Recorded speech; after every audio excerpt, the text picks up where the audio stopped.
আসসালামু আলাইকুম প্রিয় স্বপ্নবাস ভর্তি যোদ্ধারা। জগন্নাথ বিশ্ববিদ্যালয়ের বি ইউনিটে 2025-26 শিক্ষাবর্ষে কি কি ভর্তির তথ্য তোমাদের প্রয়োজন সেই বিষয়গুলো নিয়ে তোমাদের সাথে আজকে কথা বলবো এই ভিডিওতে। দেখো, জগন্নাথ বিশ্ববিদ্যালয়ের বি ইউনিট সব থেকে গুরুত্বপূর্ণ একটা ইউনিট মানবিক বিভাগের শিক্ষার্থীদের জন্য। কেননা যে জগন্নাথ বিশ্ববিদ্যালয়ে যারা চান্স পেতে চায়, যারা পড়াশোনা করতে চায়, তাদের একটা সব থেকে বড় অগ্নি পরীক্ষা পার হয়ে এখানে আসতে হয়। কেননা অন্যান্য বিশ্ববিদ্যালয়ে যদি তুমি লক্ষ্য করো, সেখানে লিখিত থাকলেও সেখানের লিখিতর পরিমাণটা কম থাকে। যেমন ঢাকা বিশ্ববিদ্যালয়ে যদি তুমি দেখো, সেখানে এমসিকিউ এর তুলনায় রিটেনটা কম, কিন্তু জগন্নাথ বিশ্ববিদ্যালয়ে 2:1 রিটেন এবং এমসিকিউ এর রেশিও। দেখো এখানে যে আমরা দেখি যে জগন্নাথ বিশ্ববিদ্যালয়ের সর্বপ্রথম যে বিষয়টা আমরা দেখব সেটা হচ্ছে ভর্তি যোগ্যতা, আবেদন যোগ্যতা। যে বি ইউনিটে যারা ভর্তি পরীক্ষা দিতে চায় তাদের এসএসসির জিপিএ 3-এর উপরে থাকতে হবে, এইচএসসি জিপিএ 3-এর উপরে থাকতে হবে এবং টোটাল তাদের 7 জিপিএ মার্ক থাকতে হবে 7। ঠিক আছে, এসএসসিতে 3-এর উপরে, এইচএসসিতে 3-এর উপরে এবং তাদের যোগফল যেন 7 হয় এমন একটা মার্ক তাদের রাখতে হবে। ঠিক আছে, এবং এটা চতুর্থ সাবজেক্ট সহ, অর্থাৎ তোমাদের যে 4 সাবজেক্ট যেটা রয়েছে, অনেকের মানবিক থেকে যারা ভর্তি পরীক্ষা দেয় তাদের থাকে হচ্ছে বিভিন্ন সাবজেক্ট, যেমন লজিক থাকে অর্থাৎ যুক্তিবিদ্যা, ইসলামের ইতিহাস, তারপরে অনেকের রাষ্ট্রবিজ্ঞান থাকতে পারে, সমাজবিজ্ঞান, সমাজকর্ম এগুলো থাকে, আবার ইকোনমিক্স অনেকের থাকে। ঠিক আছে, আচ্ছা, এরপরে আমরা দেখব যে জগন্নাথ বিশ্ববিদ্যালয়ের বি ইউনিটে তাদের আসন সংখ্যাটা কত। আমরা দেখেছি যে জগন্নাথ বিশ্ববিদ্যালয়ে 2024-25 শিক্ষাবর্ষে গুচ্ছ থেকে বেরিয়ে নতুন পদ্ধতিতে তাদের ভর্তি পরীক্ষা সম্পন্ন করেছে এবং এখানে যেই যে আসনগুলো রয়েছে সেগুলো আমি লিখে দিয়েছি।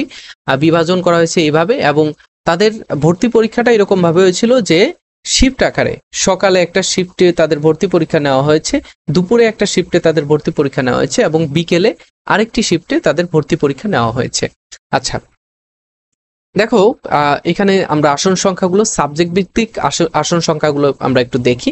যে মোট আসন রয়েছে 785টি এবং বাংলাতে 80টি, ইংরেজিতে 80টি, ইতিহাসে 80টি, ইসলামের ইতিহাস ও সংস্কৃতিতে 80টি, ইসলামিক স্টাডিজে রয়েছে 80টি, দর্শনে রয়েছে 80টি, সঙ্গীতে রয়েছে 40টি, নাট্যকলায় রয়েছে 80টি, আইইআর অর্থাৎ এটা হচ্ছে তোমার institution of education and research, এটাতে রয়েছে 50টি, ইংলিশ ল্যাঙ্গুয়েজ এটাতে রয়েছে 40টি, অর্থাৎ এখানে বলতে পারো এটা হচ্ছে আইএমএল ডিপার্টমেন্ট, এটার পূর্ণরূপ হচ্ছে তোমার ইন্টারন্যাশনাল মডার্ন ল্যাঙ্গুয়েজ। ঠিক আছে, এরপরে রয়েছে আইন যেহেতু আলাদা ফ্যাকাল্টি নয়, যার কারণে তারা এখানে কলা অনুষদের মধ্যে ঢুকিয়ে দিয়েছে। আইন যেহেতু 2টা সাবজেক্ট রয়েছে জগন্নাথ বিশ্ববিদ্যালয়ে আইন বিষয়ক, যার কারণে তারা আলাদা কোনো ফ্যাকাল্টি করেনি, সেটা কলা অনুষদের মধ্যেই ঢুকিয়ে দেওয়া হয়েছে। আচ্ছা, এখানে দেখো যে আইনে রয়েছে 80টি সিট, ভূমি প্রশাসন ও আইন এখানে রয়েছে 50টি আসন। ঠিক আছে, এ হচ্ছে মোটমাট 785টি আসন। এরপরে দেখো যে মানবন্টনটা কেমন হয়, সব থেকে ইম্পর্টেন্ট যে বিষয়টি, যে তোমরা প্রস্তুতি নিবে, আপাতত তোমাদের এই বিষয়টি জানলেই সব থেকে ভালো হবে। যে তোমাদের এমসিকিউ থাকবে কিন্তু 24 মার্কের এবং রিটেন থাকবে 48 মার্কের। এমসিকিউ 24 মার্ক কিভাবে থাকবে, দেখো 8টা এমসিকিউ থাকবে বাংলায়, ইংরেজিতে 8টি, সাধারণ জ্ঞানে 8টি, এই সবগুলোর পূর্ণমান 1 করে ধরলে 3 × 8 = 24টি এমসিকিউ থাকবে এবং যার পূর্ণমান থাকবে 24। আচ্ছা, এরপরে দেখো রিটেনে কিভাবে তাদের মানবন্টনটা করা হয়েছে সেটা হচ্ছে, দেখো বাংলাতে 16 মার্ক থাকবে এবং বাংলাতে 16 মার্কের মধ্যে 4টি প্রশ্ন থাকবে, প্রত্যেকটা প্রশ্নের মান থাকবে 4 করে এবং 4টি প্রশ্ন থাকলে সেটা সম্পূর্ণ হয়ে যায় কত, 16। এরপরে দেখো ইংরেজিতেও সেম পদ্ধতি অবলম্বন করে, তবে অনেক সময় দেখা যায় যে 3টি প্রশ্ন থাকে, যেমন 2টি প্রশ্ন ট্রান্সলেশন একটা 5 মার্কের তারপরে হচ্ছে সরি এখানে এখানে সেম 4টা প্রশ্ন থাকে, প্রত্যেকটি প্রশ্নের মান 4 থাকে, ঠিক আছে। এরপর হচ্ছে সাধারণ জ্ঞান যদি দেখো, সাধারণ জ্ঞানও সেম, যে 4টি প্রশ্ন থাকবে, এর মধ্যে প্রত্যেকটি প্রশ্নের মান থাকবে 4 করে। এখানে বিস্তারিত লেখাও থাকতে পারে, শর্ট কোশ্চেনও থাকতে পারে, যেগুলোকে আমরা সংক্ষিপ্ত প্রশ্ন বলি, এক কথায় উত্তর, ঠিক আছে। আচ্ছা, এরপরে দেখো যে এখানে জিপিএ মার্কটা কেমন হয়। জিপিএ মার্কটা এইচএসসি থেকে 16 মার্ক নেওয়া হয়, এসএসসি থেকে 12 মার্ক নেওয়া হয়। আচ্ছা, এইচএসসির জিপিএ যেটা থাকে, সেই জিপিএ এর সাথে তোমাকে 3.2 গুণ করতে হবে, এবং 3.2 গুণ করে যা আসবে সেটা হচ্ছে তোমার জিপিএ মার্ক, এই এইচএসসির জিপিএ মার্ক। এরপরে হচ্ছে এসএসসির জিপিএ মার্ক, সেটা হচ্ছে জিপিএ তো মার্ক যেটা আসবে, তোমার জিপিএ গ্রেড যেটা আসবে সেটার সাথে 2.4 গুণ করলেই তোমার এসএসসির জিপিএ মার্কটা, জিপিএ গ্রেডটা চলে আসবে, ঠিক আছে। আচ্ছা, এরপরে দেখো তো এইখানে আমরা যদি দেখি যে আমাদের সম্পূর্ণ মার্ক, যেটার উপরে আমাদের ভিত্তি করে আমাদের মেরিট লিস্ট তৈরি করা হবে, সেটা কিভাবে হবে।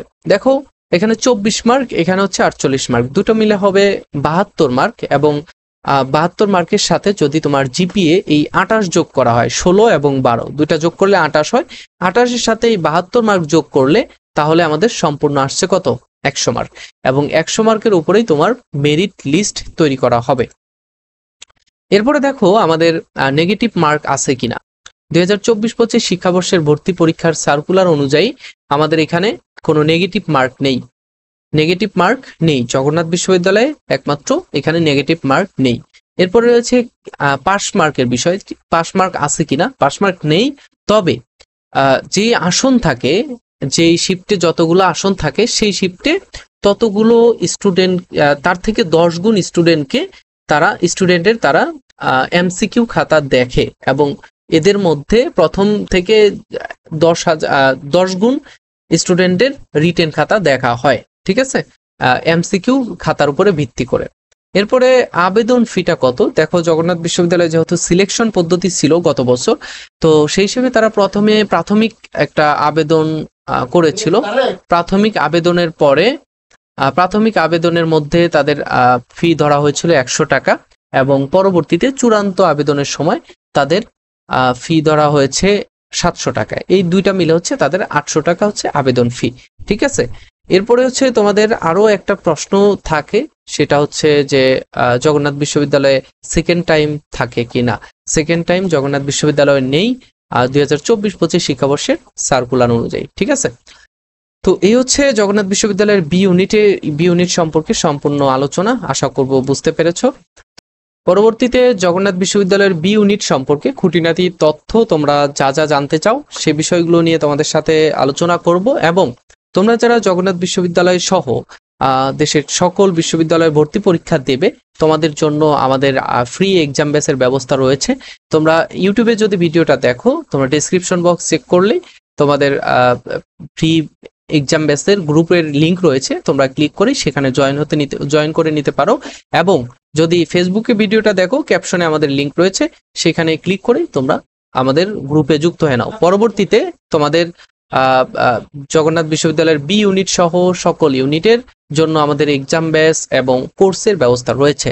তোমরা যারা এখনই ভর্তি হতে চাও, আমাকে ইনবক্সে মেসেজ করতে পারো, অথবা আমাদের গ্রুপ থেকে আমার কন্ট্যাক্টে মেসেজ করতে পারো, ঠিক আছে। তো নেক্সটে দেখা হচ্ছে, সে পর্যন্ত ভালো থাকবে, সুস্থ থাকবে, আল্লাহ হাফেজ, আসসালামু আলাইকুম।